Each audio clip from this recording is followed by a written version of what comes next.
सत्य श्री ओम। सभी पुण्य आत्माओं को, साध संगत को ब्रह्म शक्ति दास का नमस्कार। हे पुण्य आत्माओं, आज के सत्संग संवाद में हम नए विषय को लेकर के आपके सामने प्रस्तुत हुए हैं और आज का संवाद जिस विषय पर होगा वह है टूटते हुए गृहस्थ का, बिखरते हुए परिवार का क्या कारण है और इसे किस प्रकार बचाया जा सकता है। टूटते हुए परिवार और गृहस्थी को बिखरते हुए कैसे बचाया जा सकता है और यह क्यों बिखर रहा है, इन्हीं विषयों पर आज के सत्संग संवाद में प्रकाश डाला जाएगा। आशा करते हैं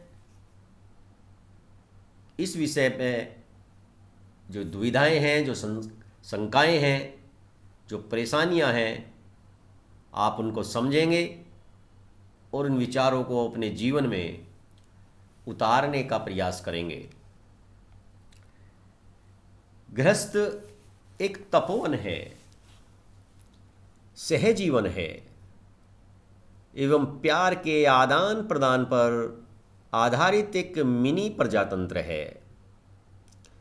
यह हमारी संस्कृति की आदर्शतम व्यवस्था है, पर न जाने क्या नज़र लगी जमाने की इसे कि यह सब टूट टूट कर तार तार होता देखा जा रहा है।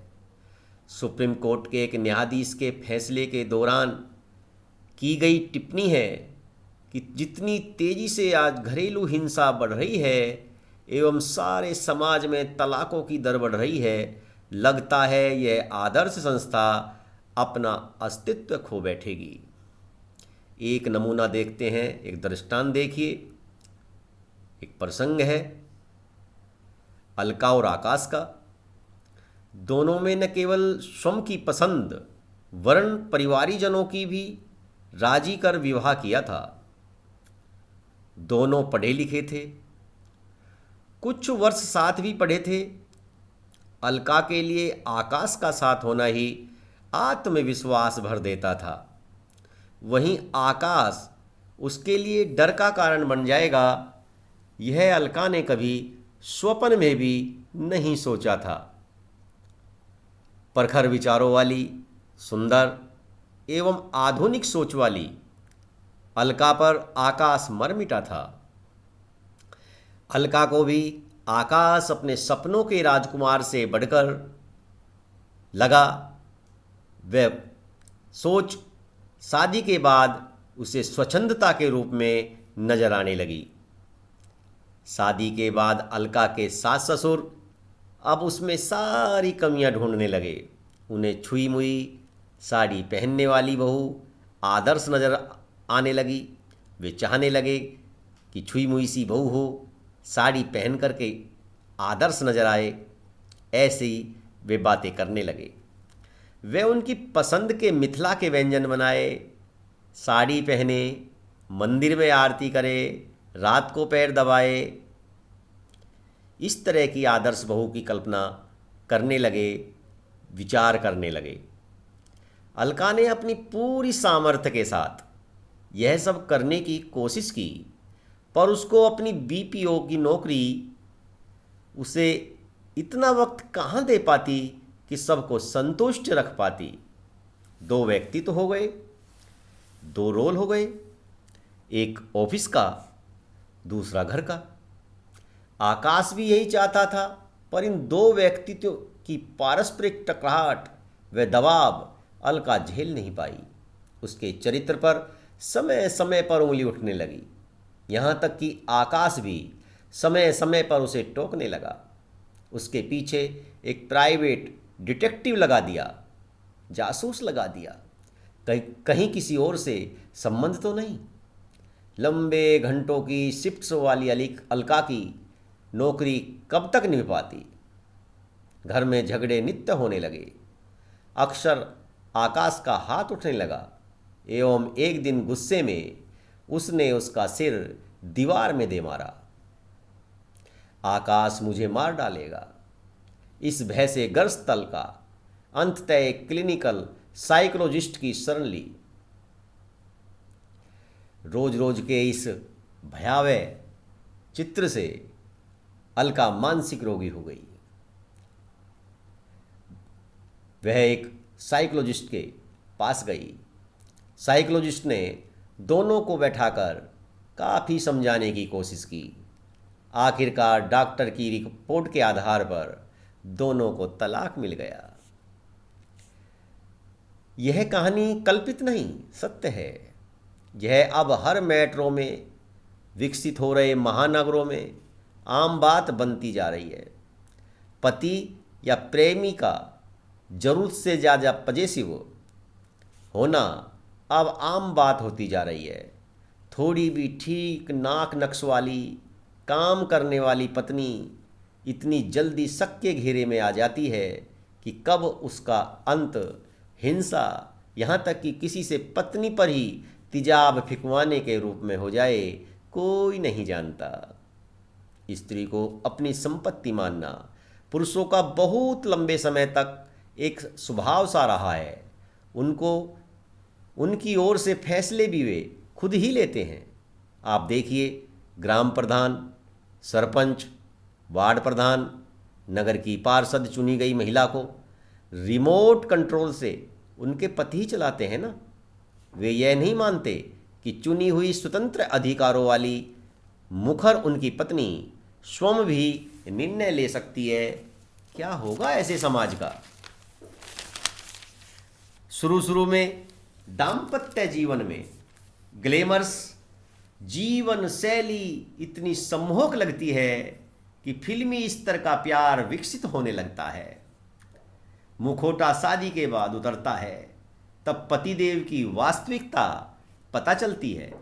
वस्तुतः विगत एक दशक में भावा आवेश में आकर की जाने वाली घरेलू हत्याओं में 15 से 20% की बढ़ोतरी हुई है। प्रेम, नफरत, ईर्ष्या, सनक आदि प्रवृत्तियां व्यक्तियों को, पढ़े लिखे को अपराध की ओर प्रवृत्त कर रही हैं। वस्तुतः विवाह से पूर्व संबंध भी बड़ी तेजी से इस पवित्र संस्था गृहस्थ जीवन को तोड़ रहे हैं। चकाचौंध भरे माहौल में होने वाली पार्टी, ऑफिस के कार्य के अलावा होने वाली सोशलाइजिंग में कब किससे कहाँ अनैतिक संबंध बन जाएं, कुछ पता नहीं। और अब स्थिति यह है कि सब जायज़ है, कुछ भी गलत नहीं, यह मान लिया गया है। यह आज की आधुनिकता का संवेदना से जुड़ी संस्कारों की परंपरा पर गहरा आघात है। दिल्ली की मनश्चिकित्सक डॉक्टर रेखा त्रेहन बताती है कि अब नफरत, अंधे प्रेम, वासना से जुड़े संबंधों की वजह से होने वाले अपराधों की बहुत घटनाएं प्रकाश में आने लगी हैं। संभव है इसके पीछे कारण मीडिया भी हो, जो प्रिंट इलेक्ट्रॉनिक दोनों रूपों में मायावी तरीके से छाया हुआ है। पिछले दिनों घटी 2 घटनाओं की चर्चा वे करती हैं कि मुंबई की एक मॉडल मूनदास राउरकेला के अविनाश से प्यार करती थी, लेकिन मुंबई आने के बाद उसे वही दुनिया बंधन लगने लगी। मॉडलिंग का आकाश बहुत बड़ा था, उसमें अब अविनाश की जगह नहीं थी। ऐसा आभास होते ही वह उससे प्यार नहीं करती। अविनाश ने मून की माँ और मामा की हत्या कर खुद को गोली मार ली। यह असुरक्षा, भय था या अपरिपक्व प्यार, जिसमें एक व्यक्ति की हताशा इस रूप में निकली। प्रेम विवाह के बाद पति या पत्नी की हत्या अथवा तलाक लेकर अलग हो जाना अथवा रोज चलने वाले झगड़े, यह सब आज भारत के 40 से 50% शहरी महानगरीय मेट्रो आबादी में सामान्य बात की तरह हो गए हैं। धीरे धीरे यह छूत का रोग कस्बों व गांवों में भी फैल रहा है। अवसाद, उत्तेजना जैसे मनोरोग भी तेजी से फैल रहे हैं। दाम्पत्य जीवन चाहे प्रेम विवाह पर आधारित हो या अरेंज मैरिज पर, आज खतरे में हैं। ऐसे में इनकी संतानों का क्या होगा, यही सोच सोच कर दिल कांप जाता है।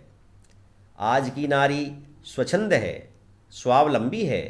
स्त्री सशक्तिकरण ने स्थिति बदल दी है। यह वह सशक्तिकरण नहीं है जो भारतीय अध्यात्म या सांस्कृतिक मूल्यों पर आधारित होता था। यह आधुनिकता से जन्मा सशक्तिकरण है जिसमें थोड़ी बदले की भावना भी है। आज महिलाएं पुरुषों के साथ कंधे से कंधा मिलाकर खड़ी हैं, कई स्थितियों में तो आगे भी हैं। वे कैरियर कॉन्शस हैं, उन्हें अपने भविष्य की चिंता है। मल्टीनेशनल कंपनी, बैंक, बीपीओ आदि की नौकरियों ने पैसा भी खूब दिया है। यह विगत एक दशक में हुआ। इस तेज रफ्तार वाली दुनिया में महिलाएं जो चाहती हैं वही करती हैं। वे समझौता नहीं करना चाहती। बहुत दिन दबी कुचली स्थिति में वे जी ली। कई महिलाएं तो बिना विवाह किए संबंध बनाए रखती हैं। वे इस दाम्पत्य संस्था से जुड़ना नहीं चाहती। यह बिल्कुल वैसा ही हो रहा है जैसा 10 या 15 वर्ष पूर्व पश्चिम में हुआ करता था। सिंगल मदर बेबीज भी लाखों जन्मे। उनका विकास कहाँ हुआ परिवार में? वे तो पिता का नाम भी नहीं जानते। पर यह है आज की आधुनिक नारी जो फालतू की चिकचिक, रोज के कलह से बचने के लिए अपने पैरों पर खड़ी हो सभी इच्छाएं पूरी करना चाहती है। नैतिकता के आधार पर यह तथ्य कहीं नहीं ठहरता, पर यह वास्तविकता है जिसे स्वीकार किया जाना चाहिए। विवाह पूर्व संबंधों के पीछे मनोवैज्ञानिक कारण यह बताते हैं कि जीवन शैली में बदलाव संबंधों में टकराहट का कारण बना है। पति की अति व्यवस्था के कारण पत्नी किसी दूसरे से भावनात्मक स्पर्श मांगती है। पति पत्नी दोनों दफ्तरों में 12 से 14 घंटे बिताते हैं। ऐसे में सहकर्मी से रिश्ते बन जाते हैं। कहीं मित्रता की मर्यादाएं भी निभाई जाती हैं, पर शक किसी चीज को नहीं देखता। यही बेबुनियाद शक व्यक्ति को अपराधी बना देता है। नेट चैटिंग भी एक कारण है। साथ ही सेल फोन पर एसएमएस, एमएमएस भी जो आज की हाई प्रोफाइल दुनिया में अपराधों को जन्म दे रहा है। ऐसे दंपतियों की ठीक से काउंसलिंग की जरूरत है। आज के समाज विज्ञानी कहते हैं कि शहरों में संयुक्त परिवार परंपरा टूट जाने व एकल परिवारों के क्रम ने भी आग में घी का काम किया है। इसी से पारिवारिक मूल्य टूट रहे हैं। पहले बड़े परिजन, माता पिता, भाई भाभी रहते थे तो ऐसी स्थितियां नहीं होती थी। संयुक्त परिवार के सदस्य किसी भी अप्रत्याशित घटना को टाल देते थे, एक दूसरे के सुख दुख भी बांट लेते थे। घर जाकर खाना बनाने का तनाव भी पत्नी पर नहीं होता था, पर अब सारे हालात बदल गए। क्या पत्नी पढ़ी लिखी है, नौकरी करती है तो यह गलत है? यदि वह सुंदर है तो क्या सनक की हद तक उस पर शक किया जाना चाहिए? यदि पत्नी माता पिता के साथ नहीं तालमेल बैठा पा रही तो समझाने की जरूरत समाप्त हो गई। यदि पत्नी को बच्चा नहीं हो रहा तो तलाक ले लेना, उसे मारना पीटना, यही एकमात्र तरीका है। इन सभी प्रश्नों के बीच घरेलू हिंसा, नफरत से उपजे अपराधों के कारण तथा दरकते दाम्पत्य जीवन के संबंधों की मूलभूत समस्याओं को समझने का प्रयास किया जाना चाहिए। भले ही आज हम बदली परिस्थितियों में जी रहे हों, पर विवेकशीलता, समझदारी, संवेदनशीलता कहाँ चली गई? परिवार संस्था को इस तरह दांव पर लगाकर सुसंस्कारिता व राष्ट्रीय चरित्र से तो समझौता नहीं किया जा सकता। नारी को बहुत समय से पतिव्रत धर्म की शिक्षा दी जाती रही। अब समय आ गया है कि पुरुष भी पत्नीव्रत धर्म का पालन करें। पत्नी को यदि स्वजन और सुहृद माना गया तो फिर उसके साथ क्रूर खिलवाड़ नहीं होना चाहिए। नारी को भी नर के स्तर का एक पूर्ण मनुष्य हमें मानना होगा। साथ ही नारी को भी पारिवारिक संबंधों की नाजुकता को समझकर आज की आधुनिकता में साथ चलने का प्रयास करना होगा। इस हाई प्रोफाइल दुनिया में तकनीकी हमारे पारस्परिक प्यार, आत्मीयता को तो नहीं छीन रही, यह उसे भी देखना होगा। वासना पर नहीं, परिष्कृत भावनाओं पर आधारित संबंध भी स्थायी रहते हैं। ऐसे वातावरण में पले शिशु भी संस्कारवान एवं मेधावी होते हैं। पश्चिम का जो एक कल्चर शॉक हमारे ऊपर आधम का है, इससे प्रभावित न होकर हमें सौहार्दपूर्ण जिंदगी जीने का स्वरूप बनाना होगा, देव परिवारों का निर्माण करना होगा। जब यह होने लगेगा तो पारिवारिक जीवन वस्तुतः एक तपोवन के रूप में होगा, जिसमें सहिष्णुता, संयम, सेवा एक धुरी के रूप में होंगे। परिवार वस्तुतः एक प्रयोगशाला है। इसके सभी सदस्य एक दूसरे के गुण, कर्म, स्वभाव को परिष्कृत करने का प्रयत्न करते हैं। संयमशीलता एवं आत्म अनुशासन का पाठ सभी को सीखना होगा। सुसंस्कृत वातावरण बनाने में बड़े बूढ़ों की भी भूमिका हो। पारिवारिक गोष्ठी का नियमित क्रम में कम से कम एक सप्ताह में या 2 बार टेलीविज़न बंद कर सभी बैठकर एक दूसरे से 1 घंटे बात करें, घुले मिलें, हंसें, कभी बाहर वन्य विहार के लिए जाएं, बजाय मॉल की यात्रा करने के। संभव है कि ऐसा होने लगेगा तो जो दाम्पत्य जीवन में दरारें आ रही हैं, एक खतरा दिखाई दे रहा है, वह शीघ्र ही दूर चला जाए। हमें ऐसी ही प्रेरणा देनी होगी।